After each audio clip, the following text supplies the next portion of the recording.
അപ്പോൾ സാധാരണ കോച്ച് പറയാറുണ്ട് ഇങ്ങനെ നമ്മൾ പെപ് ഗാർഡിയോളിനെ ഈ സിസ്റ്റത്തിൽ കൊണ്ടുവന്ന് ഇട്ട് കഴിഞ്ഞാലും പിന്നെ പരിമിതികളുണ്ടെന്ന് പറയാറുണ്ട് ഇല്ലേ? അപ്പോൾ അങ്ങനെ നോക്കുകയാണെങ്കിൽ നമുക്ക് എന്ത് പ്രതീക്ഷ ഇപ്പോൾ ഉള്ളത്?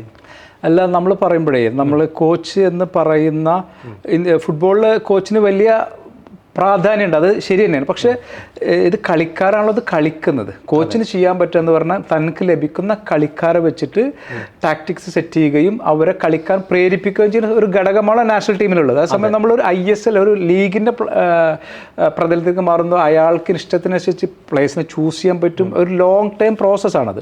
നമ്മൾ ഈ നാഷണൽ ടീം പറഞ്ഞാൽ മാക്സിമം 1 month ഒക്കെയാണ് ഒരു ടീമിനും അത് മാക്സിമം കിട്ടുക. അപ്പോൾ വളരെ ഷോർട്ട് പീരീഡിൽ നമ്മൾക്ക് ഫിറ്റാവുന്ന പ്ലേസിനെ ഉപയോഗിച്ച് സക്സസ് റേറ്റ് എത്തിക്കാവുന്നത് വലിയ ചലഞ്ചാണ്. വലിയ ചലഞ്ചാണത്. അപ്പോൾ വലിയ ചലഞ്ചിൽ ആ സക്സസ് റേറ്റിൽ എത്തിക്കാൻ ഏറ്റവും പ്രധാന ഘടകം എന്ന് പറഞ്ഞാൽ പ്ലേയേഴ്സാണ്. അപ്പോൾ ആ പ്ലേയേഴ്സ് ആപ്റ്റ് ആയിട്ടുണ്ടോ എന്നൊരു ചോദ്യമുണ്ട്. ഈ പ്ലേയേഴ്സ് നമ്മൾ കാണുന്ന അറ്റ്ലീസ്റ്റ് നമ്മൾ ഏഷ്യൻ ലെവലെങ്കിലും ടോപ്പ് ഫ്ലൈറ്റ് ചലഞ്ച് കൊടുക്കാവുന്ന എത്ര പ്ലേയേഴ്സ് നമ്മുടെ കയ്യിലുണ്ട്? ഏഷ്യൻ ചാമ്പ്യൻഷിപ്പിൽ ഗോൾ അടിക്കേണ്ട ആ ചലഞ്ച് കൊടുക്കാവുന്ന, അല്ലെങ്കിൽ ഇറാൻ, ജപ്പാൻ ടീമുകൾക്കെതിരെ വളരെ ത്രെട്ടനാവുന്ന എത്ര സ്ട്രൈക്കർമാർ നമ്മുടെ നാഷണൽ ടീമിലുണ്ട്?